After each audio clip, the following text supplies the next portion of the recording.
చంద్రశేఖర భారతీ స్వామి వారు పీఠాధిపత్యం వహించిన రోజుల్లో రోజు కుక్క వచ్చేది ఆయన దగ్గరికి. అది ఏది తినేది కాదు.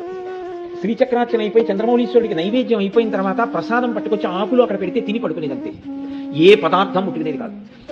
స్వామివారు ఎప్పుడైనా ఈ విజయయాత్రకు వెడుతుంటే అది కూడా బయలుదేరిపోయి అది ఎక్కడ నడిచేదంటే పరివారంతో నడిచేది కాదు. చంద్రశేఖర భారతీ స్వామి వారి కూర్చున్న పల్లకి కింద నడుస్తుండేది.